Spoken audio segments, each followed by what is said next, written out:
उस पेंटिंग का कदर आप क्या करते हैं? पेंटर जो है उसको तो देखो, अगर आपको दुनिया के अंदर कोई खूबसूरती दिखाई देती है तो जपजी 48 में निंदा संतोख परम पत चोली ज्ञान की कर विभूत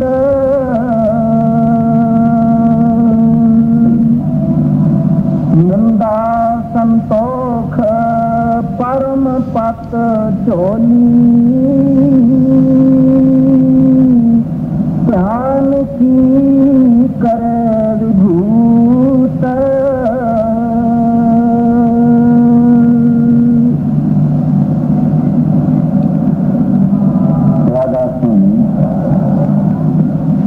जब श्री गुरु नानक साहब जी महाराज का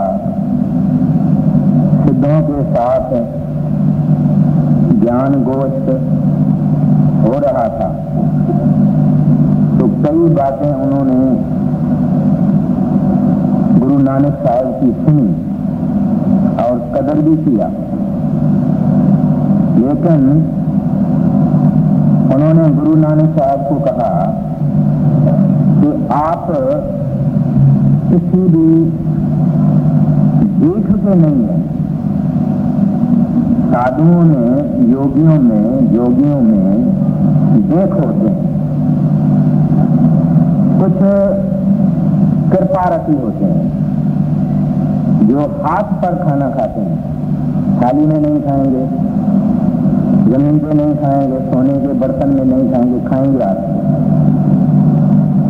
कुछ मौनी होती है, वो कभी मुंह से बात नहीं करेंगे, लिखेंगे। कुछ नागे होते हैं जो कभी कोई कपड़ा नहीं पहनेंगे। इस तरह से कई नमूने के इन योगियों के और सिद्धों के देख होते हैं। उस वक्त में प्रचलित थी चीज, मुराविज थी, रवाज में थी।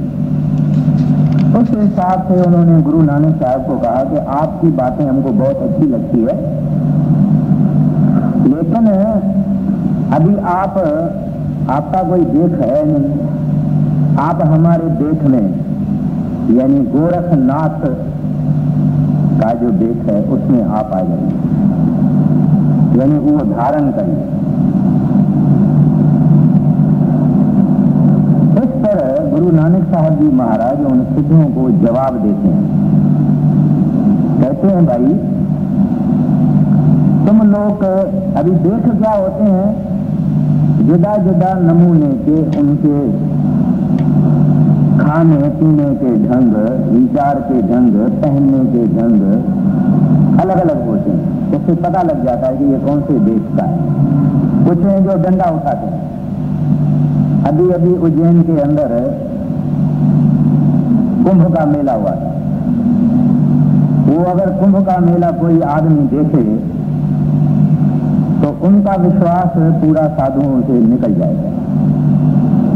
और किस तरह से मैंने देखा है, और शर्म आ जाती है कि कैसे हमारे साधु और संत और हमारी परंपरा क्या है। हिंदुस्तान के अंदर आला आला हस्तियां हो गई हैं, बड़े बड़े मालिक के भक्त हो गए हैं, बड़े बड़े ज्ञानी हो गए हैं, लेकिन ये साधु क्या करते हैं?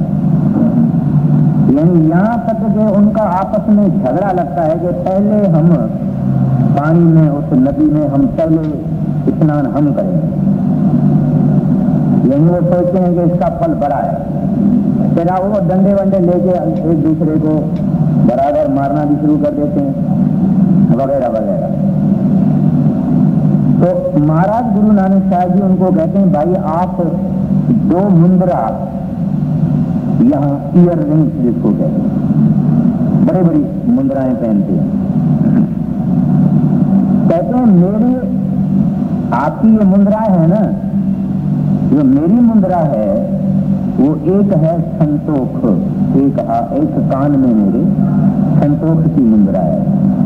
संतोष माना संतोष, संतोष माना कंटेंटमेंट, कंटेंटमेंट माना तृप्ति, माना जो मिले वाह उसका बाना है, उसकी खुशी है। और कंटेंटमेंट एक बड़ी जबरदस्त चीज होती है। हम दुनिया वालों को कंटेंटमेंट नहीं है, हमको संतोष नहीं है, हमको तृप्ति नहीं है। लेकिन जिस आदमी को कंटेंटमेंट होवे, हम तो कहते हैं कि कल का भी खाना चाहिए, परसों का भी खाना चाहिए, जितनी मेरी जिंदगी है उसके लिए भी खाना चाहिए, मेरे पोतों के परपोतों के परपोतों के भी लिए मेरे खाना चाहिए।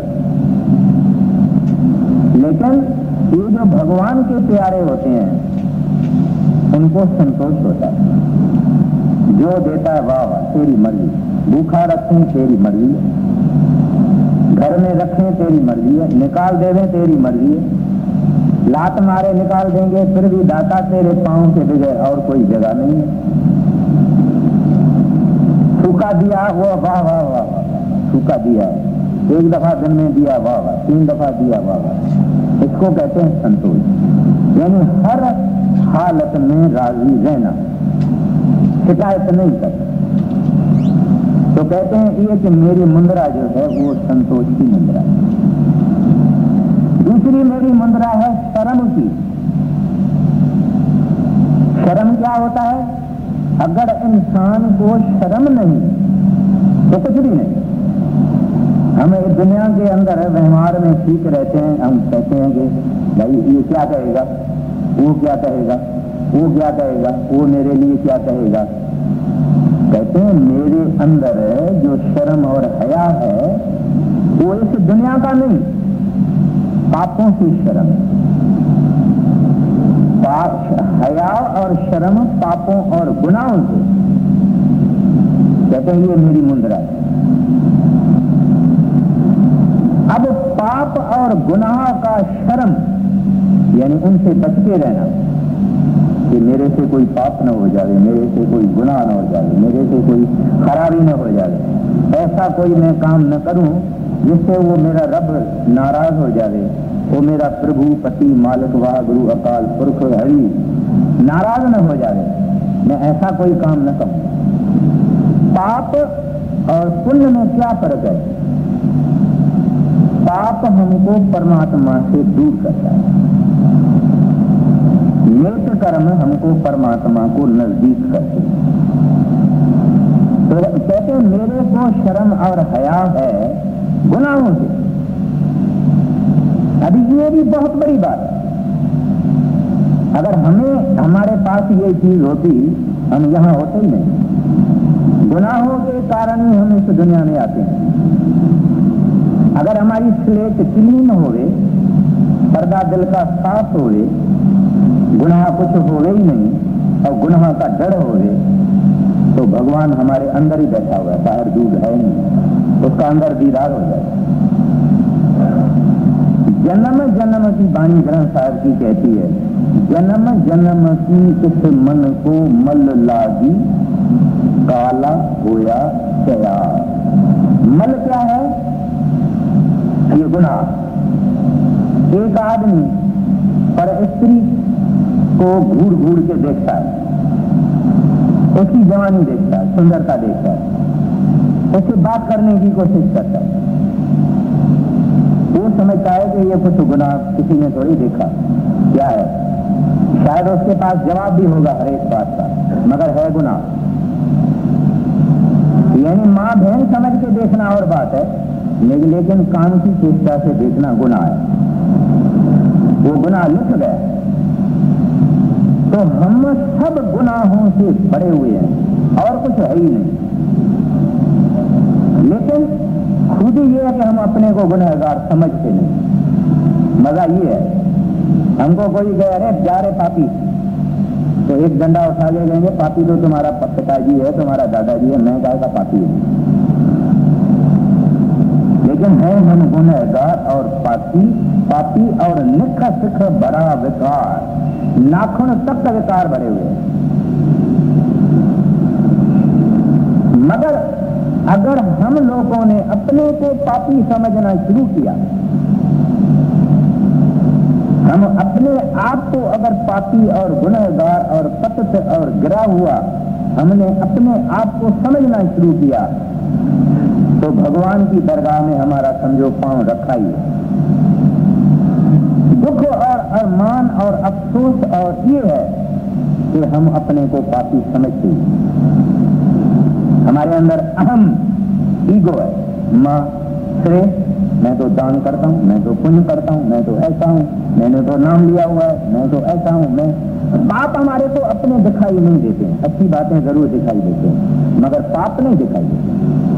जिस दिन हमारे हृदय के अंदर एब्सोल्यूटली, कंप्लीटली एंड टोटली हमारे हृदय के अंदर ये सच्ची भावना यानी अंदर हमारे अंदर ये रियलाइजेशन हुए कि भाई मैं इस उम्र में इतने पाप और गुनाह किए हैं और इसमें ऐड करो करोड़ों जन्मों के पाप और गुनाह, इस बात को अगर हम सोचें तो हमारा सिर नीचे चला जाएगा।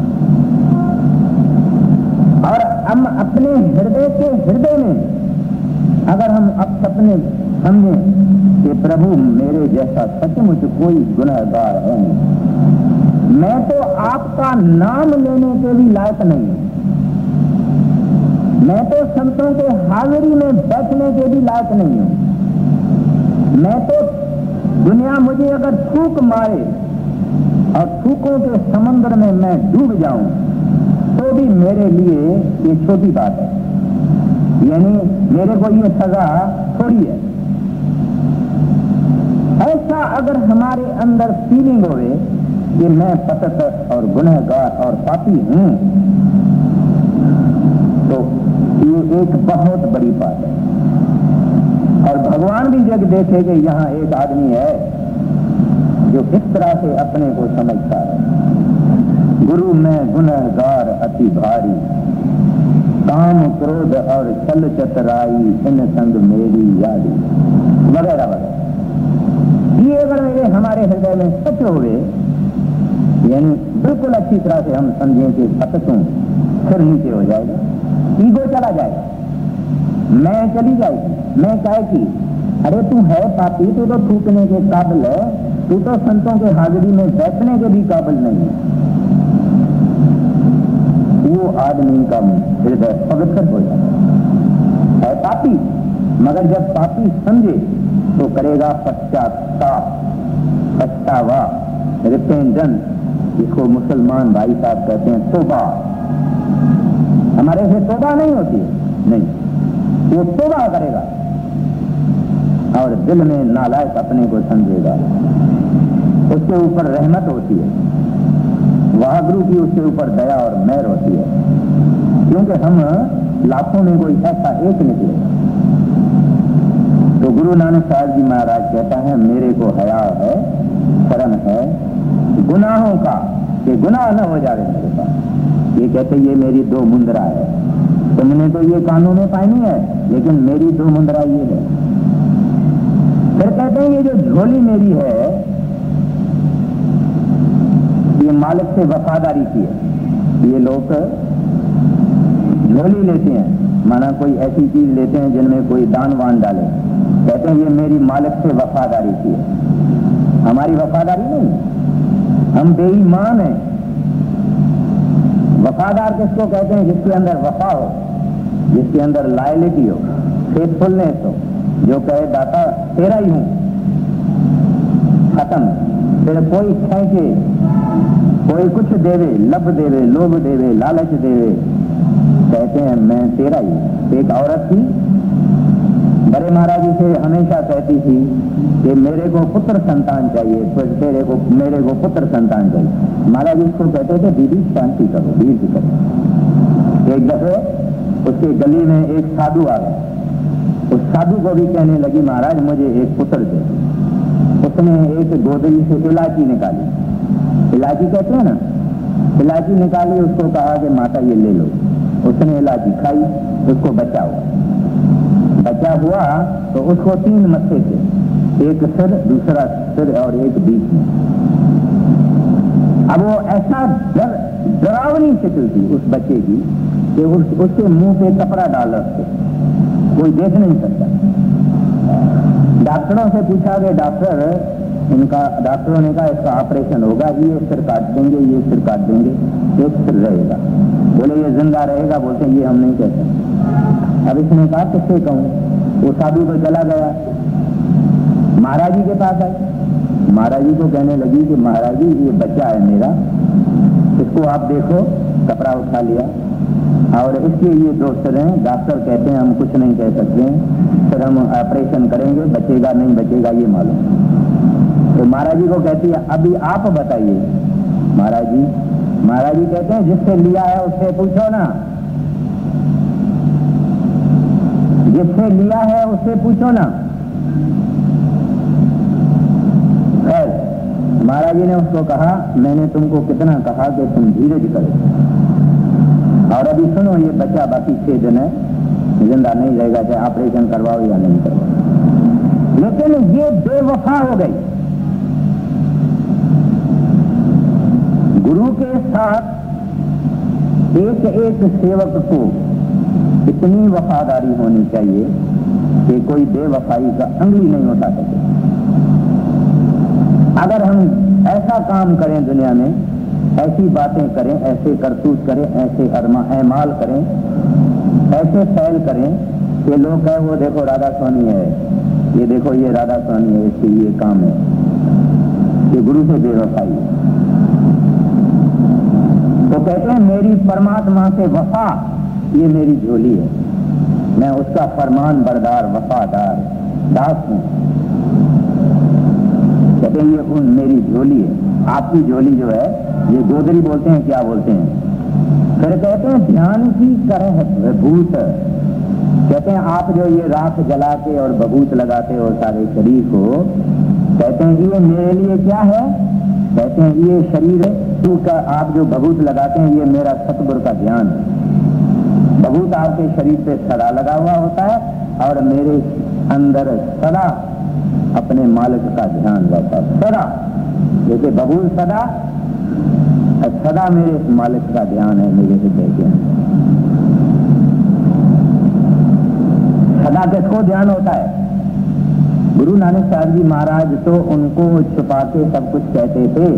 उनको क्या मालूम कि गुरु नानक साहब जी किस कमाल के साहिब हैं और खुद रब रूप हैं, उन बेचारों को क्या मालूम है।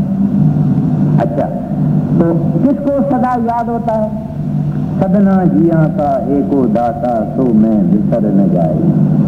वो जब धुनी नाम की अंदर चलती है वो बंद नहीं होती है और उसको ही सदा याद होता है।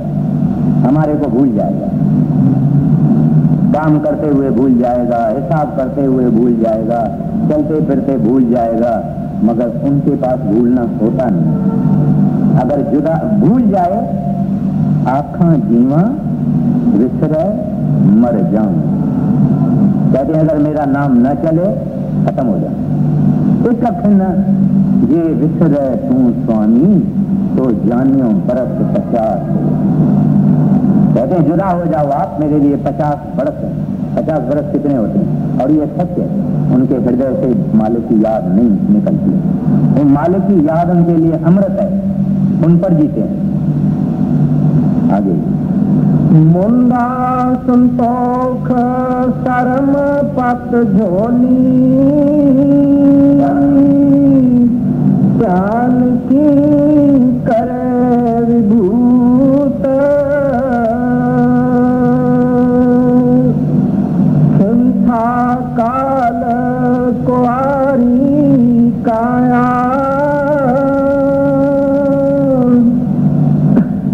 जुगत डंडा प्रतीत। चिंता कहते हैं गोदरी को। कहते हैं आप गोदरी पहनते हैं इधर, कहते हैं मेरे को भी गोदरी है। वो कौन सी गोदरी है? कहते हैं मैं सदा ही कुंवारी काया। कुंवारी काया का मतलब पवित्र, नेक, पाक, पवित्र, श्रेष्ठ, प्योर, इमैक्युलेट, स्पॉटलेस। कहते हैं जैसे एक कुंवारी कन्या, सच्ची कुंवारी कन्या पाक और पवित्र होती है। इस तरह से हमारा हृदय सदा पाक और पवित्र है, क्योंकि उन्होंने पहले ही कहा था शर्म गुनाहों का, कहते हैं ये मेरी झोली है। जहां पवित्रता है वहां परमात्मा बैठा हुआ है। हमारे अंदर है क्या? गुनाह है, इस वास्ते परमात्मा नहीं है। तो इस वास्ते कहते हैं खिंथा काल कुंवारी काया, और कहते हैं मौत का डर सदा है, सदा मौत का डर। एक गुरु था, उस गुरु ने, उसके पास एक सेवक था। वो सेवक गुरु से बहुत सवाल पूछता था कि आदमी इस दुनिया में निर्लेप कैसे रह सकता है, और मौत का डर कैसे हो सकता है, और पापों और गुनाहों से कैसे बच सकता है। तो उस साधु ने, महात्मा ने सोचा कि भाई ये मेरे वाद विवाद से तो समझेगा नहीं, इनको राजा जनक के पास भेज दिया और एक संदेश भेज दिया। राजा जनक खुद बड़े महाज्ञानी थे। उन्होंने क्या किया कि एक बड़ा सुंदर इसके लिए कमरा बनाया, बड़ी सहज लगाई, खुशबू लगाई, फूल लगाए, बहुत कुछ किया, और उसको कहा भाई अभी आप शाम को आयो, आज रात को सो जाओ, कल अपन ज्ञान गोष्ठ करेंगे। बड़े आलीशान बिस्तरे पर सोया हुआ है, खुशबू आ रही है, सब कुछ है। जो इसने ऐसा अपने को पलटी खिलाई तो क्या देखता है कि ऊपर छत से एक जबरदस्त तेज तलवार लटकती है धागे से, सतत धागे से लटकती है इसके बिल्कुल ऊपर। पहले तो ये देख रहा था कि क्या रंग है, क्या आनंद लगा हुआ है, यहाँ क्या हवा है, क्या खुशबू है। जब इसने तलवार देखी तब उड़ गए और देखा पतला धागा है, सूती। कहते हैं इससे किस वक्त गिरेगा, खत्म है। तो बस ये सोचे कहाँ, इधर उधर हो ही नहीं सकता है, क्योंकि तलवार लगी है सूती। सारी रात बेचारे ने इस तरह से गुजारी मौत के डर से। सुबह को जनक ने उसको बुलाया। जनक कहता है बताओ तो सही भाई, नींद वींद अच्छी आई? मैंने महल आपके लिए खूब सजाया हुआ था, वगैरह वगैरह वगैरह। कहते हैं महाराज नींद कहाँ से आई? जिस आदमी के सिर पर ऐसी तेज तलवार धागे से लटकती है उसको नींद कैसे आएगी? तो यहां महाराज जी कहते हैं काल, कहते हैं जिसको काल सदा याद है कि किस वक्त भी जाऊंगा, वो बोलेगा बिस्तरा गोल, दवा में से मेरा बिस्तरा गोल, जिस वक्त मर्जी परे ले चलो, मेरा भाई बिस्तरा गोल है। यहाँ एक सत्संगी, बड़े बुजुर्ग सत्संगी थे, पंजाब के रहने वाले, उनकी औलाद भी यहाँ ही हैं, सत्संगी हैं सब। एक दफा यहाँ महाराज जी ने उसको स्टेज से देखा। महाराज जी ने मुझे कहा इसको बुलाओ घर। उसको बुलाया हमने। महाराज जी उसको कहते हैं, कुछ उनका नाम लेके महाराज जी उसको कहते हैं कि कफन कहाँ है, कफन कहाँ है? महाराज जी ने मुझे बताया कि ये सरसे में बड़े महाराज जी की सेवा करने आते थे और इनके पास अपना कफन तैयार रहता था हमेशा, जेब में या थैली में कफन उनका तैयार।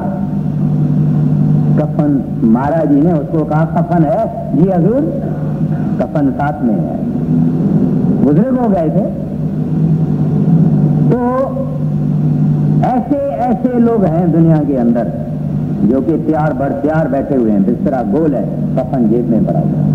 वो गुनाह क्या करेगा? कौन गुनाह करेगा? जिसको पता होगा कि किस वक्त भी जाएगा। लेकिन ये भी उनकी रहमत से होता है, नहीं तो हम अपने हाथों से शमशान भूमि में आदमी को जला के आते हैं। शमशान भूमि में आपस में गपशप और गॉसिप करते हैं, बेचारा अच्छा था, मर गया, ये था वो था, जैसे कि ये कभी मरने वाला ही नहीं है। तैयारी तो इसको अपनी करनी चाहिए, लेकिन इस माया का हमारे ऊपर बड़ा जबरदस्त जोर है। कहना आसान है, करना बड़ा मुश्किल है, क्योंकि माया ने छू मंतर हमको करके बैठी है। हम सूरदास बने हुए हैं, सत्य देखते नहीं, झूठ देखते हैं। तो इस वास्ते महाराज जी कहते हैं फिर जुगत डंडा प्रतीत, ये लोग डंडा उठाते हैं। कहते हैं जो तुम्हारी जुगती है भजन करने की, कहते हैं मेरे लिए डंडा विश्वास है, यानी विश्वास है मेरे अंदर, प्रतीत यानी विश्वास है, प्रेम प्रीत एंड प्रतीत कहते हैं ये विश्वास है मेरा, माना मेरे सतगुरु के अंदर, मेरे रब के अंदर, वाहगुरु के अंदर मेरी दृढ़ विश्वास है। आगे संथा काल कुआरी काया जुगत डंडा प्रतीत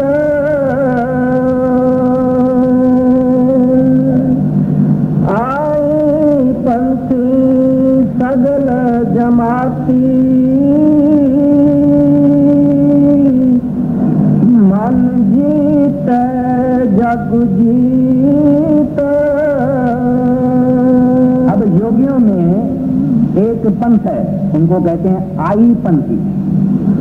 उन योगियों में यानी एक यूनिवर्सल ब्रदरहुड है, यानी उनके लिए काला गोरा, गरीब साहूकार, अमीर अछूत, किसी दूसरे फिरके का, दूसरे धर्म का कोई फर्क नहीं। उसको कहते हैं आई पंथी, माने यूनिवर्सल ब्रदरहुड है। वो इंसान और इंसान में फर्क नहीं समझते। बाकी जितने जोगी वगैरह फिरके हैं ये कई फर्क है इन लोगों में, ये आई पंथी जो हैं इनमें कोई फर्क नहीं। तो गुरु नानक साहब जी महाराज कहते हैं कि जिस तरह से योगियों में आई पंथी में कोई फर्क नहीं है, द्वैत भाव नहीं है, कहते हैं इस तरह से है योगियों, आप भी द्वैत भाव बगैर रहो, हम भी द्वैत भाव के बगैर रहते हैं। और जो इस तरह से रहेगा, माना ये सब चीजें जो गुरु नानक साहब जी महाराज ने कहा, कहते हैं मन जीते जग जीत, कहते हैं वो मन को जीतेंगे। इस सब चीजों को करने से माना संतोष और शर्म वगैरह वगैरह, कहते हैं ये आदमी मन को जीत सकेगा। और जिसने अपने मन को जीता उसने सारे दुनिया को, जगत को जीता। आगे आई पंथी सगल जमाती मन जीत जग जीत। आदेश तिते आदेश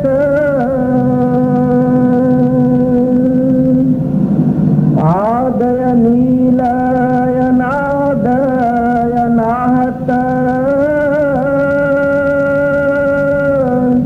जुग जुग एको वेश। कहते हैं उस एक रब, एक वहागुरु, एक हरि, एक गोविंद को आदेश कर, नमस्कार कर, पूजा कर, हृदय में रख। कहते हैं और किसी के आगे सिर झुकाने की जरूरत नहीं है। वो एक रब, एक परमात्मा हरि वाहगुरु, कहते हैं उसको आगे करेंगे जिक्र, कहते हैं उसको आदेश कर, नमस्कार कर, पूजा कर उसकी। आद कहते हैं जो सदा था, जो सदा था, कहते हैं अनील, जिसको कोई दाग नहीं। हम दुनियादार कोई बगैर दाग के नहीं है, लेकिन परमात्मा को कोई दाग नहीं। तो कहते हैं अनील, स्पॉटलेस, कहते हैं अनादि, मोस्ट एंशिएंट। फिर कहते हैं अनाहत, जिसको कोई नाश नहीं कर सकता। फिर कहते हैं जुग जुग एको वेश, कहते हैं कलयुग होवे, सतयुग होवे, द्वापर होवे, त्रेता होवे, चीजें बदलती रहती है, रूप बदलते रहते हैं, सब कुछ बदलता रहता है। कहते हैं सदा सदा के लिए एक जो है, एको वेश, इम्यूटेबल इन ऑल एजेस। वो एक रब है, एक परमात्मा, एक हरि है, बाकी सब बदलते रहते हैं क्योंकि सब माया भी है। कहते हैं इस वास्ते उस एक की भक्ति कर जो जबरदस्त में जबरदस्त है, जो हमारा मालिक है, जिसके मातहत सब हैं, कहते हैं उसकी भक्ति करनी चाहिए। आदय नीलय नादय नाहत जुग जुग एको वेश। अब ये पौड़ी 28, इस पौड़ी का तत्व क्या? सच्चा योग कर, जो महाराज जी ने फरमाया। और वही योग लफ्ज की माना है मिलाप, यूनियन, एक होना। तो loose once identity unto someone, कहते हैं योग इसका माना, योग का लफ्ज की माना ही है मिलाप। तो कहते हैं मन को मारो, तो कहते हैं एक को पूजो, ये इस पौड़ी का तत्व है। अभी जग साहब के अंदर 38 पौड़ी है और आखिर में एक श्लोक है। 38 से अपनी 28 हो गई है और बाकी 10 और एक श्लोक है। कोशिश ये है कि आज 3 और भी पूरी हो जावे, यानी 31 तक हो जावे, फिर बाद में 7 रह जावे। कोशिश करता हूं। अभी ये पौड़ी 29वीं है, उसमें ये है कि मिलाप और विछोड़ा, यानी जुदाई और मिलाप उस वाहगुरु के हाथ में है। दूसरी है उसकी, उसको सुन, वो तुमको बुला रहा है, वो आवाज दे रहा है, लेकिन हम कहते हैं we don't want to hear you. हम कहते हैं भाई ऐसा ऐसा, हम रेडियो खोल के बैठे हैं, ट्रांजिस्टर खोल के बैठे हैं, टीवी खोल के बैठे हुए हैं और वीडियो है और ये है और हमको दूसरा आवाज सुनना नहीं। खैर अभी देखिए महाराज जी क्या कहते हैं। हाँ जी कहिए। उगत ज्ञान दया भंडारण, कट कट वाजे नाद। अब भुगत प्रसाद को बोलते हैं। भुगत यानी बना हुआ प्रसाद या कुछ वो खाने की चीज जो योगी देवे, साधु देवे, मंदिरों में, ठाकुर द्वारों में, गुरुद्वारे में, तो उसको भुगत कहते हैं। महाराज जी, गुरु नानक साहब जी महाराज कहते हैं भाई सुनो, उस परमात्मा की एक भंडारण है। जैसे तुम्हारे पास भी भंडारी होता है, योगियों में एक होता है जो प्रसाद देता है सबको। कहते हैं हमारे परमात्मा के पास भी एक भंडारण है, वो भंडारण का नाम है दया, ग्रेस, मेहरबानी, रहमत। कहते हैं उसका नाम है दया। और वो दया जो है वो प्रसाद देती रहती है दुनिया को परमात्मा के ज्ञान का, जिसको इल्म मार्फत मुसलमान कहते हैं, यानी अनुभवी ज्ञान, यानी शब्द और नाम में वो गूंज रही है वो दया। वो दया ही हमको वो प्रसाद देती है कि तुम्हारा पिता परमात्मा है, तुम्हारा देश सच्चखंड है, तुम्हारी जात सच्च नाम है। ये दया करते हैं तब सेवक गुरु के पास आता है, नहीं तो नहीं आएगा। मैंने आगे अर्ज किया है कि स्वामी जी महाराज से आज तक जितने लोगों को नाम मिला ये 11 लाख 12 लाख होगा, ज्यादा नहीं। और उन्होंने सारी अपनी जिंदगी नाम देने में, सत्संग करने में, बख्शिश करने में की है। अभी दुनिया में कितने आदमी हैं? कितने आदमी हैं? तो ये दया जिनके ऊपर होती है उनको ये चीज मिलती है। तो कहते हैं भंडारण है दया, या दया शब्द और नाम के रूप में क्या कहते हैं? भुगत ज्ञान दया भंडारण। आगे कहते हैं घट घट वाजय नाद। कहते हैं इस दया के कारण ये दया बुला रही है कि ऐ भले लोगों, तुम सतपुरुष की औलाद हो। तेरे अंदर सतपुरुष आवाजें दे रहा है, गूंज रहा है, कहता है आओ मेरे बच्चों। तुलसीदास कहते हैं आ रही धुर से सदा तेरे बुलाने के लिए। तो कहते हैं ये दया है और गूंज रही है, कहती है आओ। कहते हैं ये मेरे मालिक की भंडारण का प्रसाद बांट रही है। कौन सा प्रसाद? घट घट वाजय नाद। नाद कहता है आओ, गूंजती है आओ, तुम इधर से निकलो, अपने को छुड़ाओ, ऊपर आ जाओ, आओ तो सही, तू देखो तो सही। बड़े महाराज जी एक दफा पलटू साहब की एक बाणी ले रहे थे, तो वहां उसमें लफ्ज आता है कहका की दीवार। कहका माना हंसना, लाफ्टर जिसको कहते। यानी गूंज से हंसना। तो पलटू साहब कहते हैं अपनी वाणी में कि ऐसी जगह है जहाँ के आदमी हंसता ही हंसता है। और यहाँ के कई साइंसदानों ने और वगैरह ने वो दीवार ढूंढने की कोशिश भी की है कि दुनिया में कहीं ऐसी दीवार है क्या जहाँ हम जाएं तो हंसे ही हंसे, चिंता फिक्र सब निकल जाए, मगर किसको मिली नहीं। बड़े महाराज जी कहते थे कि ये हालत ऊपर है, क्योंकि आदमी सदा खुशी में रहता। तो कैसा की दीवार अंदर है, तो वो हमारे अंदर जो शब्द और नाद है वो हमको फेंक के उस सुख के देश में ले जाना चाहता है। और वो काम भंडारण, सतपुरुष की जो भंडारण है, ये उनका प्रसाद है। आगे भोगत ज्ञान दया भंडारण, काट काट वाजे नाद, आप नाथ नाथी सब जाकी, रिद्ध सिद्ध अवरा साध।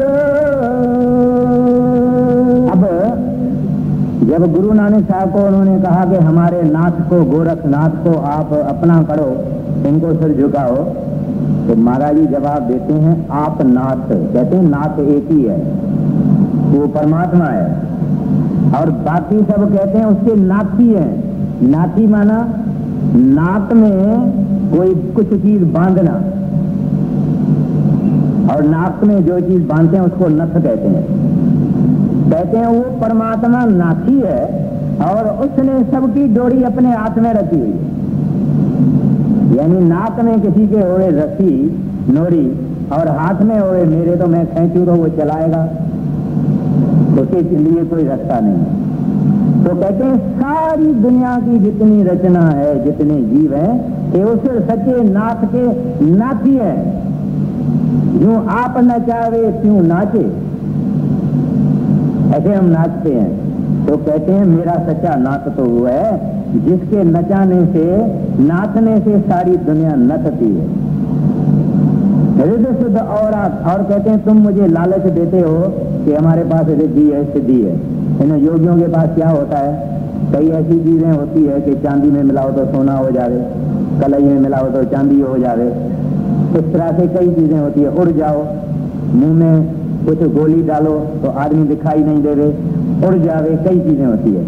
तो महाराज जी उनको कहते हैं ये रिद्धि सिद्धि और बाकी चीजें तुम्हारे पास है, सिद्धों के पास है। कहते हैं ये तो परमात्मा से दूर करने वाली चीज है, ये परमात्मा के नजदीक करने वाली चीज नहीं है।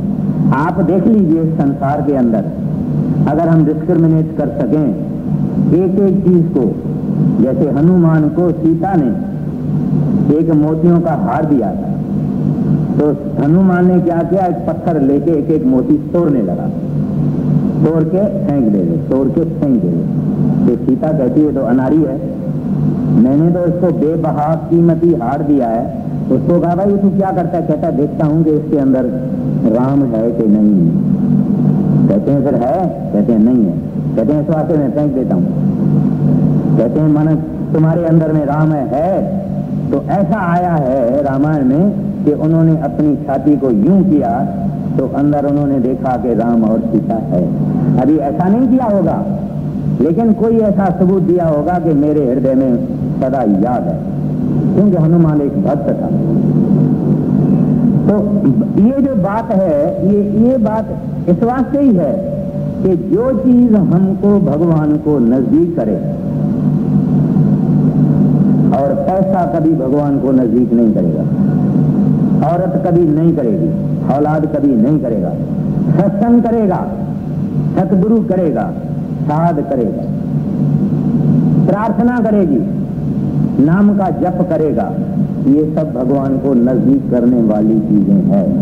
आप जब भजन पे बैठते हैं, आप समझो कि प्रीतम के साथ अभी हमारी बातचीत शुरू है, भाई वो बात नहीं करता, हम बात करते हैं। कोई ऐसा टाइम आएगा कि वो भी बात करेगा, हम भी बात करेंगे। अभी वो हमारा सब्र देखता है और नियम देखता है और ड्यूटी बराबर हम करते हैं कि नहीं करते हैं वो देखता है। तो भजन में हम बैठते हैं, उसको नजदीक हैं। भी याद करते हैं उसको नजदीक हैं, सेवा करते हैं उसको नजदीक हैं, सत्संग में बैठते हैं तभी हम उसको नजदीक हैं। तो जो चीज हमको गुरु के मालिक के नजदीक करे वो चीज हमारी अपनी, बाकी दुनिया की कोई चीज नहीं, स्त्री नहीं, पति नहीं, यार नहीं, दोस्त नहीं, दुकानदारी नहीं, हाथ नहीं, हवेली नहीं, फैक्ट्री नहीं, कुछ नहीं। ये चीजें मालिक को नजदीक करती है। तो इस वास्ते कहते हैं रिद्धि सिद्ध और साध, कहते हैं बाकी साहूकारी माल खजाना रिद्धि सिद्धि, कहते हैं ये भगवान को नजदीक कैसे ले जाएगी। आपका ये गलत विचार है। आपके पास जो रिद्धियां सिद्धियां ये किसी काम की है नहीं, ये तो वागुरु से दूर करने वाली चीजें हैं। जिस आदमी से आपकी दुश्मनी होवे ना, जिस आदमी से आपकी दुश्मनी होवे ना, उसके घर में आप पैसा फेंको, पैसा फेंको खूब, साहूकारी दे उसको, पूरी दुश्मनी हो जाएगी, क्योंकि वो बेचारा नवानवे के चक्कर में आ जाएगा, नवानवे के चक्कर में आ जाएगा। ये मामला ही ऐसा है। धन एक ऐसी चीज है, दुनिया का पदार्थ ऐसी चीज है कि आदमी प्रभु से दूर ही रहेगा। एक दफा धन आने शुरू कर दिया फिर ये इधर नहीं देखता। इस वास्ते कहते हैं वो चीजें ये परमात्मा से दूर करने वाली, इस वास्ते हमको जरूरत नहीं। आगे आप नाथ नाथी सब जाकी, रिद्ध सिद्ध अवरा साध, संजोग विजोग दुई कार चलावे,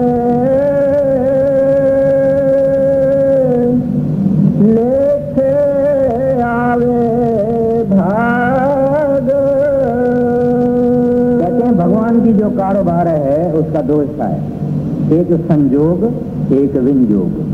विंजोग माना जुदाई, विछोड़ा, संजोग माना जोड़, मेला, यूनियन। कहते हैं अब ये भगवान जिसको अपने पास बुलाना चाहता है यानी संजोग देना चाहता है, कहते हैं हमारे ही भाग के अनुसार लेखे आवे भाग, कहते हैं हमारे भाग के ही अनुसार वो अपने को उस आदमी के नजदीक करता है। भजन करेगा, गुरु मिलेगा, सत्संग मिलेगा, भजन करेगा, पर्दा खुलेगा, अंदर दीदार हो जाएगा, मस्ताना हो जाएगा, काम उसका बन गया, संजोग हो गया। और जिसको नहीं चाहेगा वो दूर दूर दूर दूर सत्संग से भी दूर हो जाएगा, हर बात से दूर हो जाएगा, परमात्मा से भी दूर हो जाएगा। गुरु अर्जन साहब जी महाराज कहते हैं जिस आप बुलावे तो भूले तो बूझे जिसे बुझाएगा।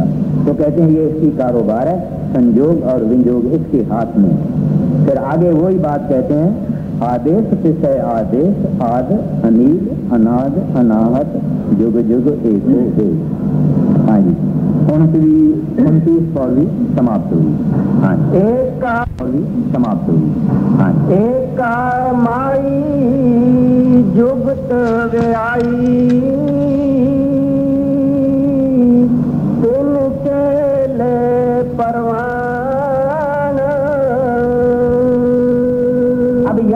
गुरु नानक साहब जी महाराज फिर बताते हैं भाई पैदा किए हुए की भक्ति नहीं करो, पैदा करने वाले की भक्ति करो। पेंटिंग किसने बनाई है उस पेंटिंग का कदर आप क्या करते हैं? पेंटर जो है उसको तो देखो।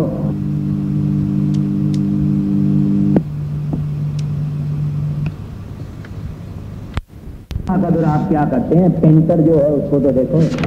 अगर आपको दुनिया के अंदर कोई खूबसूरती दिखाई देती है तो अंदर में करो सुभान अल्लाह, मेरे रब की, मेरे अल्लाह की, जिसने ऐसी खूबसूरती बनाई है। उस खूबसूरती के चक्कर में मत पड़ जाओ। हमको कहते हैं गिर न करो, उसको बनाने वाला क्या होगा जो अपने एक इशारे से ऐसा खूबसूरत इंसान बनाता है कि हम दंग रह जाते हैं। वो खुद क्या होगा? तो कहते हैं ये विचार है।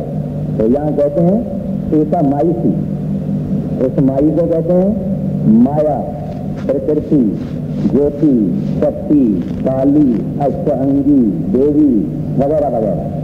मैंने उस दिन माया पर जो सत्संग अर्थ किया था, मैंने माया का जिक्र किया था। वो शिव, विष्णु, ब्रह्मा तीनों की माँ है।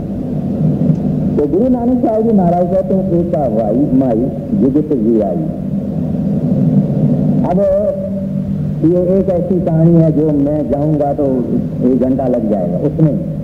तो ये माई कौन है, क्या है, कैसे हुआ, मगर इतना बस कह देता हूँ कि वो माई, उनको 3 बच्चे हुए। एक जुक्ति से, वो खास चीज है। कौन सी जुक्ति से? 3 बच्चे हुए, एक शिव, एक विष्णु, एक ब्रह्मा। कहते हैं एका माई जुगत भी आई तुमने किए ले परवान। कहते हैं परवान यानी मशहूर है। 3 उनके केले औलाद हैं। एक संसारी यानी ब्रह्मा जिसने दुनिया पैदा की, एक भंडारी यानी विष्णु जो चलाता है, परवरिश करता है, एक लाए दीवान, एक शिव भगवान जो कि समाधि में रहता है और वो प्राणों को फेंकता है। आदमी को मारना उसका काम है। तो ये कहते हैं 3 हैं उस माई के केले या पुत्र, ये दुनिया की कारोबार चलाते हैं। लेकिन इन विचारों को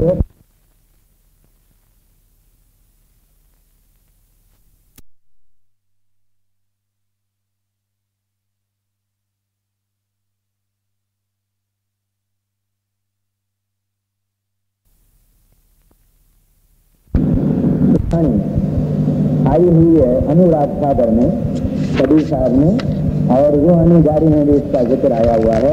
मगर उस झंझट में जाना फायदे वाली चीज नहीं है। फायदा तो ये है भजन, जब करनी काम की चीज वो है। अच्छा, ये भी प्रश्न हम कर रहे हैं इस वास्ते के भजन का शौक है। शर्म आवे, पाप से, गुनाह से सदा गुरु याद हो। ये जप साहब एक नायाब किताब है। इसका मतलब भी आला से आला है। इसका मतलब ही ये है कि हमारी तरक्की हो गई, रूहानियत की तरक्की हो गई। हम भी उस सतपुरुष के पास जाएं जिनके लिए गुरु नानक साहब जी महाराज कहते हैं कि एक कक्ष में वितर न जाए। तो कहते हैं जो जीवत से भावे तो चला, कहते हैं इनका पति है, उसका नाम निरंजन है। तो जो इन तीनों का बाप है उसका नाम निरंजन है, या उस माई का जो शोहर है या मर्द है उसका नाम निरंजन है। वो बिल्कुल एक अजीब सुन में बैठा हुआ है, ध्यान में है, और सतपुरुष से वो ताकत ले रहा है। और इस ताकत से जो ये नीचे मादी दुनिया है, माना मटीरियल वर्ल्ड है, उसको ताकत मिल रही है। ये जो बरखत आप देखते हैं, बर्फ देखते हैं, ट्री देखते हैं, इनको पानी नीचे से मिलता है, मगर इस सृष्टि को पानी ऊपर से मिलता है। ये उल्टा बर्फ है। वो निरंजन अपनी समाधि में बैठा हुआ सतपुरुष से ताकत लेता है और नीचे हमको संसार को वो ताकत देता है। मगर उनका ये डिजाइन है कि ये मेरे पुत्रों को पता न लगे, और इस वास्ते कंठ दे उनकी वो 3 हमारे शरीर में नीचे हैं। इंद्री में ब्रह्मा है, नाभि में विष्णु है, हृदय में शिव है, ऊपर माता यहाँ बैठी हुई है, कंठ में बैठी हुई है, और वो ऊपर है। तो यहाँ कंठ पे माना बॉर्डर पे बैठी हुई है कि ये ऊपर कोई आ न सके। तो कहते हैं ज्योतिष भावे फिर चला रहे। कहते हैं वो निरंजन जो है ये तीनों को चलाता है और उस माई को भी चलाता है। फिर कहते हैं ये हो जिव हो रहा फरमान, जैसे निरंजन काल भगवान चाहता है ऐसे ये तीनों करते हैं। फिर कहते हैं ओह बेटे उन्हें नजर न आता। कहते हैं ये 3 ही बाप के बेटे, इनको पता नहीं है कि हमारा बाप कहाँ है। कहानी बड़ी है लेकिन उनको पता नहीं है कि ये 3 कहाँ है। इस वास्ते गुरु नानक साहब जी महाराज कहते हैं ओ बेटे उन्हें नजर न आवे बहुता ए वडान। कहते हैं हैरत है, अचरज है, हैरत है, वंडर है कि बाप पुत्रों को पिता का पता नहीं है। अब कहते हैं जिनको पिता का पता नहीं है तो दादे का पता कैसे हो सकता है, और वो दादा सतपुरुष है। क्योंकि निरंजन भी सतपुरुष की औलाद है, उस बहादुर की रब की औलाद है। ये सब जितने हैं नीचे एक साहब जो हैं वो सबसे पिता है। कहते हैं इनको पिता का पता नहीं, दादे का पता कैसे लगे। और बोलते आप उसकी भक्ति कैसे करते हो जिनको अपने पिता के और दादा का पता नहीं। और हमको दादा का एड्रेस मिल गया है, सतगुरु ने दे दिया है कि अरे वो तुम्हारे इंतजार में है कि इस शरीर से छोड़ो, अपना मोह शरीर से छोड़ो, जरा ऊपर तो आ जाओ, जरा एक जगह सुनो, बैठो तो सही, निशान देखेगा आते ही। तुम 1 घंटा फकत ऐसे बैठो, 1 2 3 4 5, 1 2 3 4 5 निशान मिल जाएगा। तो देखो शरीर किस तरह से ऊपर चढ़ता है। तो इस बात से कहते हैं कि ये अजीब सा बात है कि तीनों को पता नहीं है, पिता का पता नहीं, दादे का पता नहीं हो सकता, तो इनकी पूजा क्यों करनी। आगे अभी मेरी बेनती है, मैं इसके बाद में माना दूसरे गुरुवार को सत्संग नहीं है ये जब का, तो 6 हफ्ते के लिए मैं बाहर जा रहा हूँ हजूर के साथ। तो फिर जब ही लौटना होगा, जो उनकी मौज होगी फिर शुरू करेंगे। बाकी आज मैं ये 4 ही पौड़ी खत्म करने की कोशिश करता हूँ और इजाजत से 10 मिनट मांग के लेता हूँ ताकि 21 तक हो जाए। हाँ जी आगे। एक संसारी को पंडारी एक लाए दीदान, जो कुछ पाया तेरा चलावा, जो हो गए फरमान, ओ वेखा नजर न आवा, बहुता विदान,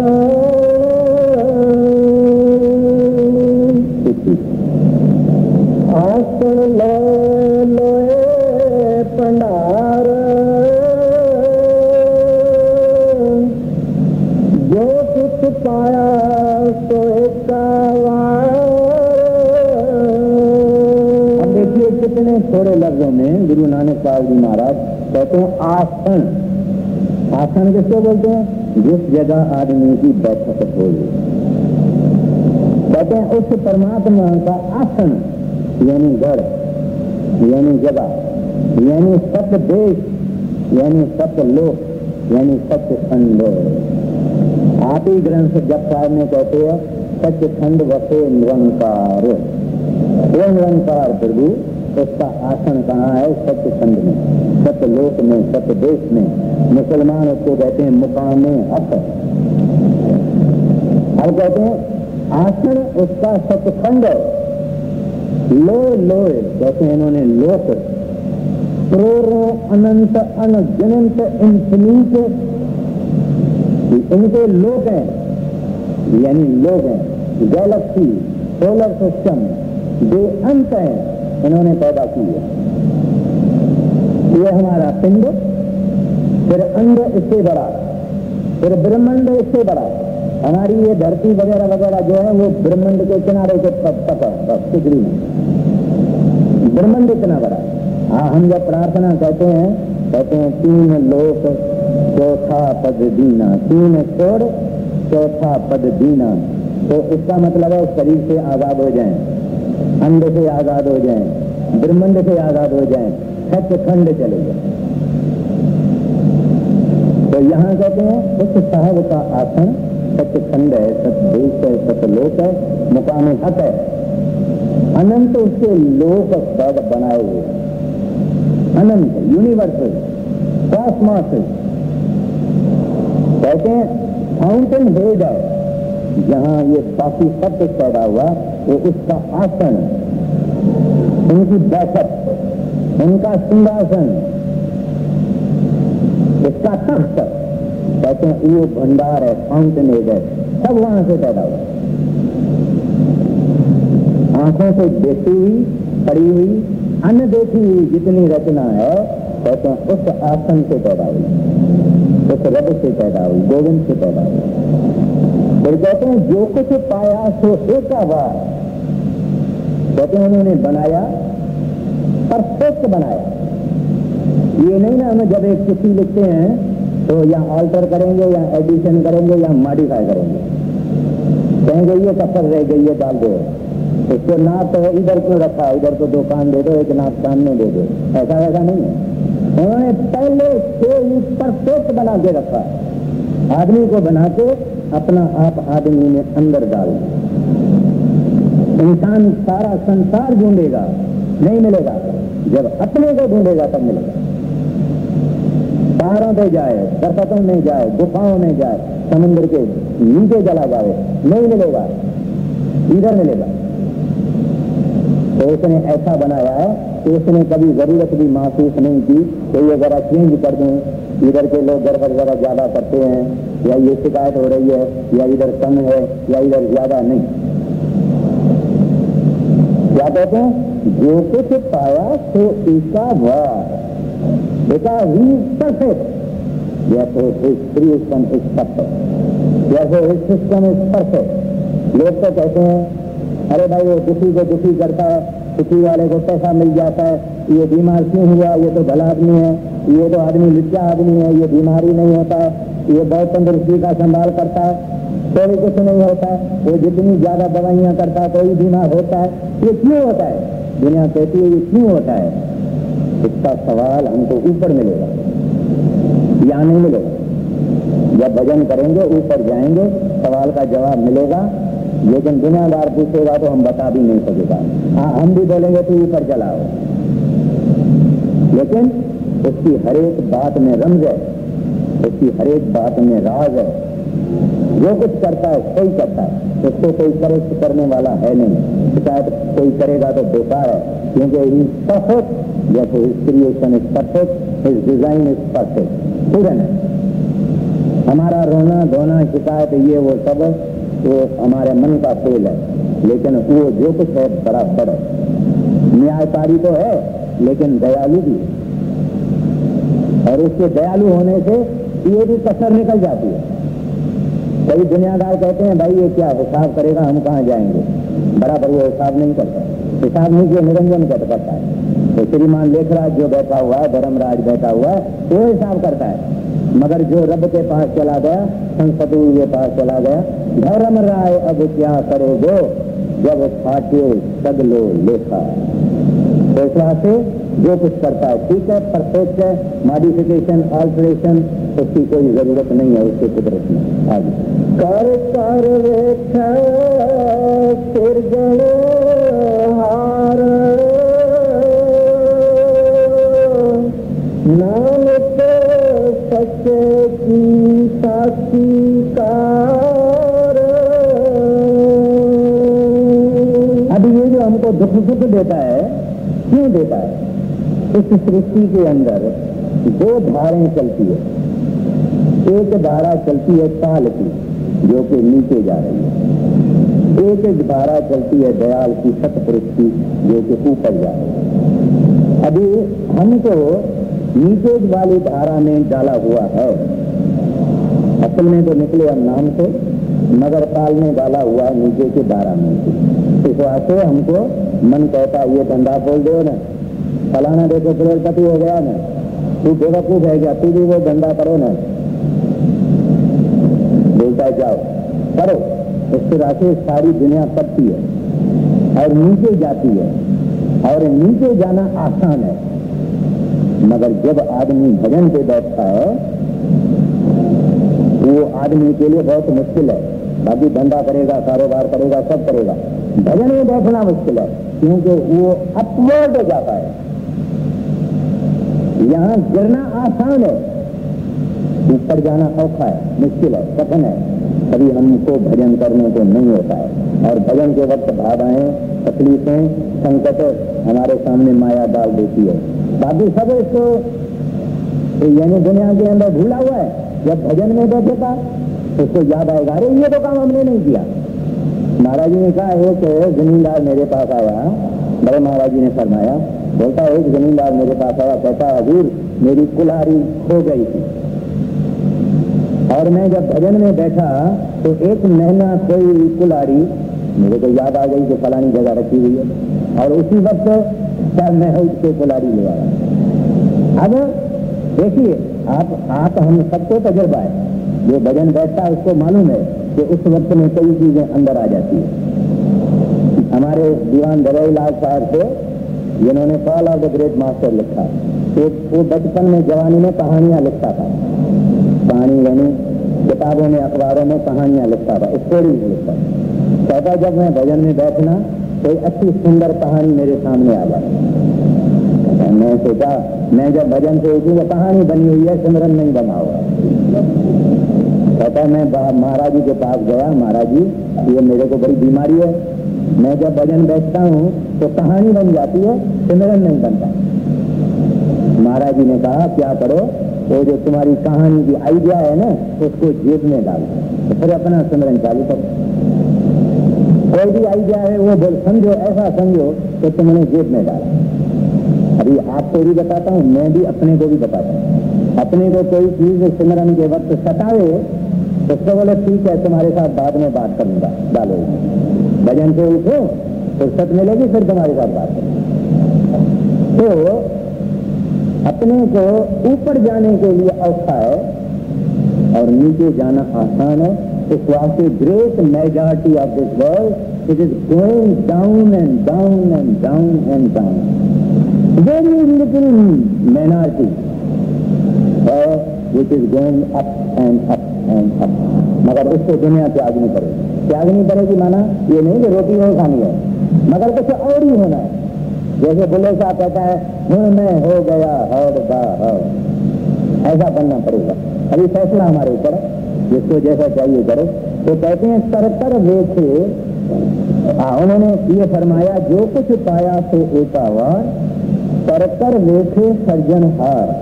कहते हैं उन्होंने ये रचना की है कि लोग साइकिल में चलें, नीचे वाले और ऊपर वाले और नीचे वाले और ऊपर वाले। अब ऊपर वाले क्या हैं, दुख सुख क्यों देता है भगवान? कहते हैं कच्चे को पका करता है, कच्ची पक्की अच्छी पाए। कहते हैं जैसे ईंट मिट्टी की होती है, काली और मिट्टी की, इनको जब आग में डाला जाता है तो हो जाती है लाल और पत्थर। कहते हैं इस तरह से अपने रूह को इस दुनिया के दुखों में जंजालों में डाल डाल के कभी एक कंटाल जा रहे। तो ये जो हम जिनको नाम की बत्ती हुई है, हम कंटाले हुए हैं, कभी न कभी हम थक गए।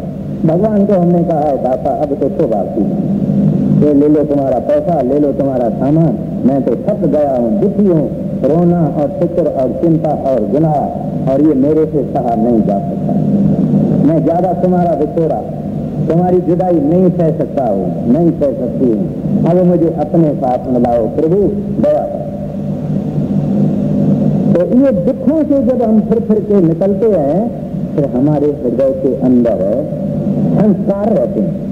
अभी हम कई लोग दुनिया में हैं, कई लोग पाप से डरते हैं, कई लोग पाप तो ऐसे करते हैं जैसे कि कुछ भी नहीं होगा। कई खूनी गुनहगार हैं, मार दिया आदमी को, कुछ भी नहीं होगा। कई ऐसे आदमी है जेब में चाकू भी नहीं रखेगा, चलाना तो दूर बात है, जेब में चाकू भी नहीं रखेगा। तो संस्कार है मन में गए हुए हमारे जन्मों के। तो कुछ आदमी बचपन से ही सोचते हैं दुख। शंकराचार्य जी बचपन से ही उन्होंने सोचा कि ये झूठ है, ये मिथ्या है। कोई समझता है क्या? नहीं समझता। भाई लेना आया गुरु नानक साहब के चरणों में, आया गया नहीं वापस। उनको गुरु नानक साहब ने कहा भाई जाओ तुम अपने घर में जाओ। कहता है हजूर आपके चरणों के बगैर और ना ही कोई ठाव। क्योंकि उन्होंने थक गए, दुनिया को देख के उन्होंने थके हुए थे कि सब झूठ है, फिजूल है, पानी का मंथन करना है जिससे कुछ नहीं मिलेगा। और काज तेरे कितो न काम मिल साध संगत बज केवल हरि नाम। तो यहाँ महाराज जी कहते हैं कर कर देखे सर्जनहार। कहते हैं अपना किया ये तमाशा खुद ही देखता है, खुद ही इसने किया है। मगर क्यों ऐसा करता है? आजकल का इंटेलिजेंट आदमी इसमें क्यों ऐसा करता है? नाटक करता है, हमको तकलीफ देता है, खुद नाटक कर गया और खुद देखता है, ऐसा लोग कहते हैं। मगर ये नाटक हम अभी नहीं समझेंगे, जब ऊपर जाएंगे तब समझेंगे। और आखिर में कहते हैं नानक सच्चे की साचे की साची कार। कहते हैं वो खुद सच्चा है, दयालु है, मेहरबान है, सियाने से सियाना है और वो जो कारोबार चलाता है वो भी चाणक्य से चलाता है, अकल से चलाता है, किसी की खातर नहीं करता है, कुछ नहीं करता। उसके पास गया है और नहर और कहता है ये मेरे बच्चों, ये संसार दुख का, कष्ट, मुसीबतें, चिंताएं, फिक्र और प्रॉब्लम है, समस्या का है। सोचो, तुम्हारी मर्जी, सोचो न सोचो। अब मैं तो संतों को भेजता हूँ, संत तुमको बताते हैं और आओ मेरे पास। मैं कहता हूँ यहाँ सुख नीचे सुख नहीं। हाँ पूरा आदेश किसे आदेश, आदेश किसे आदेश, आदय नील अनादय अनाथ, जुग जुग एको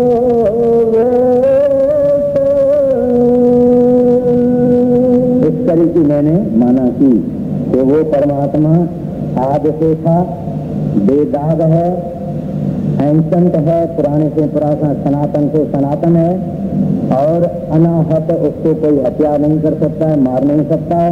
जुग जुग सदा एक है, सदा सत्य है। आद सत्य, जुगाद सत्य है भी सत्य, नानक होती भी सत्य। कहते हैं उसको आदेश करो, उसको नमस्कार करो, उसको झुको, उस साहब को जो तेरी हर बात को देखता है, जो तेरे हर ख्याल को देखता है, जो तेरे हर विचार को देखता है, जो हमारी ख्वाहिशों को भी देखता है कि ये मेरा पुत्र, ये मेरी लड़की क्या मांगती है, क्या मांगती है। दुनिया तो कुछ और मांगती है, ये मेरी दया मांगती है। हमको तो भगवान को नहीं बोलना चाहिए कि ये दो, ये नहीं दो। हमको तो बोलना चाहिए दाता जो मेरे लिए ठीक है वो दो। हमको मालूम नहीं है कि क्या ठीक है। आप जो मुनासिब समझो, सियाने से सियाने हैं आप, जो मेरे गरीब के लिए, मुझे अनाथ के लिए जो ठीक है आप वो हमको सकते। हम गरीब गुनहगार तेरे दरवाजे पे आए हुए हैं, हमारे अवगुण न देखना, लेके सब उन चूतिए, सुन सुन भूलन हार, बख्शन हारा पक्षी नानक पारा। बाकी 8 पौड़ी 7 पौड़ी है, तो फिर उम्मीद है कि 5-6 हफ्ते हैं, क्योंकि वो पौड़ियाँ फिर बढ़िया हैं और गुड हैं। तो 6-7 हफ्ता उसके बाद जैसे मालिक की मर्जी हुई उसको ले लेंगे बराबर। Hare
क्योंकि माया ने छू मंतर हमको करके बैठी है, हम सूरदास बने हुए हैं, सत्य देखते नहीं, झूठ देखते हैं। तो इस वास्ते महाराज जी कहते हैं फिर जुगत डंडा प्रतीत, ये लोग डंडा उठाते हैं, कहते हैं जो तुम्हारी जुगती है भजन करने की, कहते हैं मेरे लिए डंडा विश्वास है, यानी विश्वास है मेरे अंदर, प्रतीत यानी विश्वास है, प्रेम प्रीत एंड प्रतीत कहते हैं ये विश्वास है मेरा, माना मेरे सतगुरु के अंदर, मेरे रब के अंदर, वाहगुरु के अंदर मेरी दृढ़ विश्वास है। आगे था काल कुआरी काया जुगत डंडा प्रतीत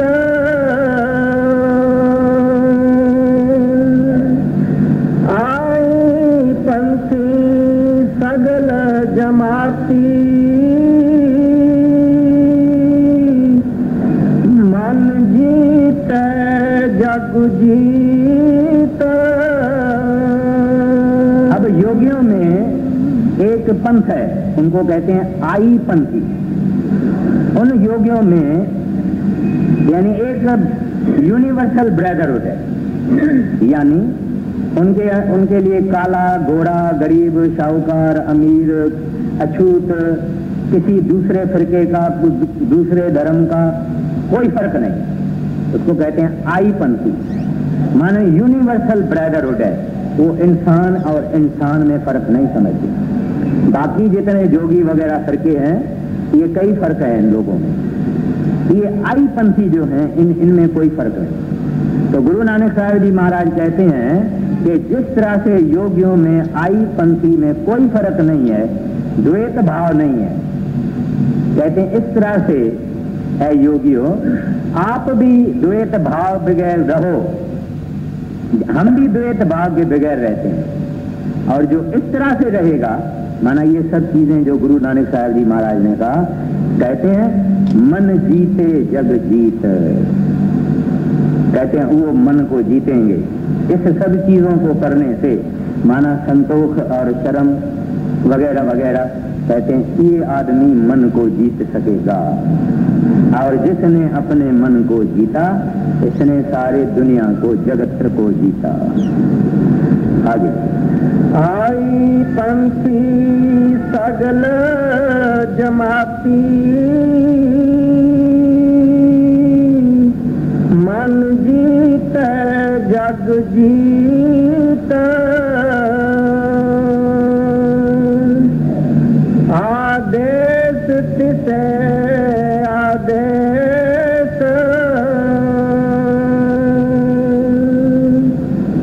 आदय नील अनादय नाहत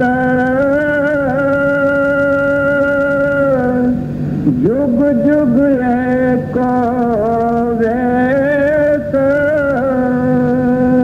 कहते हैं उस एक रब, एक वहागुरु, एक हरि, एक गोविंद को आदेश कर, नमस्कार कर, पूजा कर, हृदय में रख। कहते हैं और किसी के आगे सिर झुकाने की जरूरत नहीं है। वो एक रब, एक परमात्मा हरि वाहगुरु कहते हैं, उसको आगे करेंगे जिक्र, कहते हैं उसको आदेश कर, नमस्कार कर, पूजा कर उसकी। आद कहते हैं जो सदा था, जो सदा था, कहते हैं अनील जिसको कोई दाग नहीं, हम दुनियादार कोई बगैर दाग के नहीं है, लेकिन परमात्मा को कोई दाग नहीं। तो कहते हैं अनील स्पॉटलेस, कहते हैं अनादि मोस्ट एंशिएंट, फिर कहते हैं अनाहत जिसको कोई नाश नहीं कर सकता, फिर कहते हैं जुग जुग एको वेश, कहते हैं कलयुग होवे, सतयुग होवे, द्वापर होवे, त्रेता होवे, चीजें बदलती रहती है, रूप बदलते रहते हैं, सब कुछ बदलता रहता है। कहते हैं सदा सदा के लिए एक जो है एको वेश, इम्यूटेबल इन ऑल एजेस, वो एक रब है, एक परमात्मा, एक हरि है, बाकी सब बदलते रहते हैं क्योंकि सब माया भी है। कहते हैं इस वास्ते उस एक की भक्ति कर जो जबरदस्त में जबरदस्त है, जो हमारा मालिक है, जिसके मातहत सब हैं, कहते हैं उसकी भक्ति करनी चाहिए। आदय नीलय नादय नाहत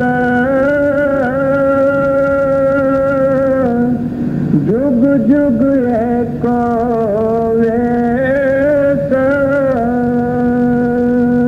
अब ये पौड़ी 28, इस पौड़ी का तत्व क्या? सच्चा योग कर, जो महाराज जी ने फरमाया। और वही योग, योग लफ्ज की माना है मिलाप, यूनियन, एक होना। तो loose once identity unto someone, कहते हैं योग इसका माना, योग का लफ्ज की माना ही है मिलाप। तो कहते हैं मन को मारो, फिर कहते हैं एक को पूजो, ये इस पौड़ी का तत्व है। अभी जप साहब के अंदर 38 पौड़ी है और आखिर में एक श्लोक है। 38 से अपनी 28 हो गई और बाकी 10 और एक श्लोक है। कोशिश ये है कि आज 3 और भी पूरी हो जाए, यानी 31 तक हो जाए, फिर बाद में 7 रह जाए, कोशिश करता हूं। अभी ये पौड़ी 29वीं है, उसमें यह है कि मिलाप और विछोड़ा, यानी जुदाई और मिलाप उस वाहगुरु के हाथ में है। दूसरी है उसकी, उसको सुन, वो तुमको बुला रहा है, वो आवाज दे रहा है, लेकिन हम कहते हैं we don't want to hear you. हम कहते हैं भाई ऐसा ऐसा, हम रेडियो खोल के बैठे हैं, ट्रांजिस्टर खोल के बैठे हैं, टीवी खोल के बैठे हुए हैं और वीडियो है और ये है और हमको दूसरा आवाज सुनना नहीं। खैर अभी देखिए महाराज जी क्या कहते हैं। हाँ जी कहिए। उगत ज्ञान दया भंडारण कट कट वाजे नाद। अब भुगत प्रसाद को बोलते हैं। भुगत यानी बना हुआ प्रसाद या कुछ वो खाने की चीज जो योगी देवे, साधु देवे, मंदिरों में, ठाकुर द्वारों में, गुरुद्वारे में, उसको भुगत कहते हैं। महाराज जी, गुरु नानक साहब जी महाराज कहते हैं भाई सुनो, उस परमात्मा की एक भंडारण है। जैसे तुम्हारे पास भी भंडारी होता है, योगियों में एक होता है जो प्रसाद देता है सबको। कहते हैं हमारे परमात्मा के पास भी एक भंडारण है, वो भंडारण का नाम है दया, ग्रेस, मेहरबानी, रहमत। कहते हैं उसका नाम है दया। और वो दया जो है वो प्रसाद देती रहती है दुनिया को परमात्मा के ज्ञान का, जिसको इल्म मार्फत मुसलमान कहते हैं, यानी अनुभवी ज्ञान, यानी शब्द और नाम में वो गूंज रही है वो दया। वो दया ही हमको वो प्रसाद देती है कि तुम्हारा पिता परमात्मा है, तुम्हारा देश सच्चखंड है, तुम्हारी जात सच्च नाम है। ये दया करते हैं तब सेवक गुरु के पास आता है, नहीं तो नहीं आएगा। मैंने आगे अर्ज किया है कि स्वामी जी महाराज से आज तक जितने लोगों को नाम मिला ये 11 लाख 12 लाख होगा, ज्यादा नहीं। और उन्होंने सारी अपनी जिंदगी नाम देने में, सत्संग करने में, बख्शिश करने में की है। अभी दुनिया में कितने आदमी हैं, कितने आदमी हैं? तो ये दया जिनके ऊपर होती है उनको ये चीज मिलती है। तो कहते हैं भंडारण है दया, या दया शब्द और नाम के रूप में क्या कहते हैं? भुगत ज्ञान दया भंडारण। आगे कहते हैं घट घट वाजय नाद। कहते हैं इस दया के कारण ये दया बुला रही है कि ऐ भले लोगों, तुम सतपुरुष की औलाद हो। तेरे अंदर सतपुरुष आवाजें दे रहा है, गूंज रहा है, कहता है आओ मेरे बच्चों। तुलसीदास कहते हैं आ रही धुर से सदा तेरे बुलाने के लिए। तो कहते हैं ये दया है और गूंज रही है, कहती है आओ। कहते हैं ये मेरे मालिक की भंडारण का प्रसाद बांट रही है। कौन सा प्रसाद? घट घट वाजय नाद। नाद कहता है आओ, गूंजती है आओ। तुम इधर से निकलो, अपने को छुड़ाओ, ऊपर आ जाओ, आओ तो सही, तू देखो तो सही। बड़े महाराज जी एक दफा पलटू साहब की एक वाणी ले रहे थे, तो वहां उसमें लफ्ज आता है कहका की दीवार। कहका माना हंसना, लाफ्टर जिसको कहते, यानी गूंज से हंसना। तो पलटू साहब कहते हैं अपनी वाणी में कि ऐसी जगह है जहां के आदमी हंसता ही हंसता है, और यहाँ के कई साइंसदानों ने और वगैरह ने वो दीवार ढूंढने की कोशिश भी की है कि दुनिया में कहीं ऐसी दीवार है क्या जहां हम जाएं तो हंसे ही हंसे, चिंता फिक्र सब निकल जाए, मगर किसको मिली नहीं। बड़े महाराज जी कहते थे कि ये हालत ऊपर है, क्योंकि आदमी सदा खुशी में रहता। तो कहका की दीवार अंदर है, तो वो हमारे अंदर जो शब्द और नाद है वो हमको खींच के उस सुख के देश में ले जाना चाहता है, और वो काम भंडारण, सतपुरुष की जो भंडारण है ये उनका प्रसाद है। आगे भोगत ज्ञान दया भंडारण, काट काट वाजे नाद, आप नाथ नाथी सब जाकी,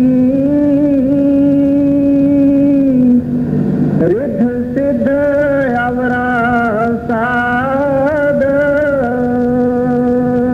अब जब गुरु नानक साहब को उन्होंने कहा कि हमारे नाथ को, गोरखनाथ को आप अपना करो, उनको सिर झुकाओ, तो महाराज जी जवाब देते हैं आप नाथ। कहते हैं नाथ एक ही है, वो परमात्मा है, और बाकी सब कहते हैं उसके नाथी है। नाथी माना नाक में कोई कुछ चीज बांधना, और नाक में जो चीज बांधते हैं उसको नथ कहते हैं। कहते हैं वो परमात्मा नाथी है, और उसने सबकी डोरी अपने हाथ में रखी हुई है। यानी नाक में किसी के होए रस्सी नोरी, और हाथ में होए मेरे, तो मैं खींचू तो वो चलाएगा, उसके लिए कोई रास्ता नहीं। तो कहते हैं सारी दुनिया की जितनी रचना है, जितने जीव हैं, कि उस सच्चे नाथ के नाथी है। यूं आप नचावे त्यों नाचे, ऐसे हम नाचते हैं। तो कहते हैं मेरा सच्चा नाथ तो वो है जिसके नचाने से, नाचने से सारी दुनिया नचती है। रिद्ध सिद्ध और कहते हैं तुम मुझे लालच देते हो कि हमारे पास रिद्धि है, सिद्धि है। इन योगियों के पास क्या होता है, कई ऐसी चीजें होती है कि चांदी में मिलाओ तो सोना हो जावे, कलई में मिलाओ तो चांदी हो जावे, इस तरह से कई चीजें होती है। उड़ जाओ, मुंह में कुछ गोली डालो तो आदमी दिखाई नहीं देवे, उड़ जावे, कई चीजें होती है। तो महाराज जी उनको कहते हैं ये रिद्धि सिद्धि और बाकी चीजें तुम्हारे पास है, सिद्धों के पास, कहते हैं ये तो परमात्मा से दूर करने वाली चीज है, ये परमात्मा के नजदीक करने वाली चीज नहीं है। आप देख लीजिए संसार के अंदर अगर हम डिस्क्रिमिनेट कर सकें एक एक चीज को, जैसे हनुमान को सीता ने एक मोतियों का हार दिया था, तो हनुमान ने क्या किया, एक पत्थर लेके एक एक मोती तोड़ने लगा, तोड़ के फेंक दे रहे, तोड़ के फेंक दे रहे। तो सीता कहती है तो अनाड़ी है, मैंने तो इसको बेबहा कीमती हार दिया है। उसको कहा भाई ये तू क्या करता है, कहता है देखता हूं कि इसके अंदर राम है कि नहीं। कहते हैं फिर है, कहते हैं नहीं है, कहते हैं इस वास्ते मैं फेंक देता हूं। कहते हैं माना तुम्हारे अंदर में राम है। तो ऐसा आया है रामायण में कि उन्होंने अपनी छाती को यूं किया तो अंदर उन्होंने देखा कि राम और सीता है। अभी ऐसा नहीं किया होगा, लेकिन कोई ऐसा सबूत दिया होगा कि मेरे हृदय में सदा याद है, क्योंकि हनुमान एक भक्त था। तो ये जो बात है, ये बात इस वास्ते ही है कि जो चीज हमको भगवान को नजदीक करे, और पैसा कभी भगवान को नजदीक नहीं करेगा, औरत कभी नहीं करेगी, औलाद कभी नहीं करेगा, सत्संग करेगा, सतगुरु करेगा, साध करेगा, प्रार्थना करेगी, नाम का जप करेगा, ये सब भगवान को नजदीक करने वाली चीजें हैं। आप जब भजन पे बैठते हैं, आप समझो कि प्रीतम के साथ अभी हमारी बातचीत शुरू है, बाकी वो बात नहीं करता, हम बात करते हैं। कोई ऐसा टाइम आएगा कि वो भी बात करेगा, हम भी बात करेंगे। अभी वो हमारा सब्र देखता है और नियम देखता है और ड्यूटी बराबर हम करते हैं कि नहीं करते हैं वो देखता है। तो भजन में हम बैठते हैं, उसको नजदीक हैं। गुरु की याद करते हैं, उसको नजदीक हैं। सेवा करते हैं, उसको नजदीक हैं। सत्संग में बैठते हैं, तभी हम उसको नजदीक हैं। तो जो चीज हमको गुरु के मालिक के नजदीक करे वो चीज हमारी अपनी है। बाकी दुनिया की कोई चीज नहीं, स्त्री नहीं, पति नहीं, यार नहीं, दोस्त नहीं, दुकानदारी नहीं, हाट नहीं, हवेली नहीं, फैक्ट्री नहीं, कुछ नहीं। ये चीजें मालिक को नजदीक करती है। तो इस वास्ते कहते हैं रिद्धि सिद्ध और साध, कहते हैं बाकी शाहूकारी माल खजाना रिद्धि सिद्धि, कहते हैं ये भगवान को नजदीक कैसे ले जाएगी। आपका ये गलत विचार है। आपके पास जो रिद्धियां सिद्धियां ये किसी काम की है नहीं, ये तो वागुरु से दूर करने वाली चीजें हैं। किस आदमी से आपकी दुश्मनी होवे ना, जिस आदमी से आपकी दुश्मनी होवे ना, उसके घर में आप पैसा फेंको, पैसा फेंको खूब, शाहूकारी दे उसको, पूरी दुश्मनी हो जाएगी। क्योंकि वो बेचारा नवानवे के चक्कर में आ जाएगा, नवानवे के चक्कर में आ जाएगा। ये मामला ही ऐसा है। धन एक ऐसी चीज है, दुनिया का पदार्थ ऐसी चीज है कि आदमी प्रभु से दूर ही रहेगा। एक दफा धन आने शुरू कर दिया फिर ये इधर नहीं देखता। तो इस वास्ते कहते हैं वो चीजें ये परमात्मा से दूर करने वाली, इस वास्ते हमको जरूरत नहीं। आगे आप नाथ नाथी सब जाकी, रिद्ध सिद्ध अवरा साध, संजोग विजोग दुई कार चलावे, लेखे आवे भाग। कहते हैं भगवान की जो कारोबार है उसका दो हिस्सा है, एक संजोग, एक विंजोग। विंजोग माना जुदाई, विछोड़ा। संजोग माना जोड़, मेला, यूनियन। कहते हैं अब ये भगवान जिसको अपने पास बुलाना चाहता है, यानी संजोग देना चाहता है, कहते हैं हमारे ही भाग के अनुसार लेखे आवे भाग। कहते हैं हमारे भाग के ही अनुसार वो अपने को उस आदमी के नजदीक करता है। भजन करेगा, गुरु मिलेगा, सत्संग मिलेगा, भजन करेगा, पर्दा खुलेगा, अंदर दीदार हो जाएगा, मस्ताना हो जाएगा, काम उसका बन गया, संजोग हो गया। और जिसको नहीं चाहेगा वो दूर दूर दूर दूर सत्संग से भी दूर हो जाएगा, हर बात से दूर हो जाएगा, परमात्मा से भी दूर हो जाएगा। गुरु अर्जन साहब जी महाराज कहते हैं जिस आप भुलावे सो भूले, सो बूझे जिसे बुझाए ना। तो कहते हैं ये इसकी कारोबार है, संजोग और विंजोग इसके हाथ में। फिर आगे वही बात कहते हैं आदेश तिसय आदेश, आद अनील अनाद अनाहत जुग जुग एक एक। हाँ जी, 29 पौड़ी समाप्त हुई। हाँ जी। एका माई जुगत गयाई, तिन चेले परवान।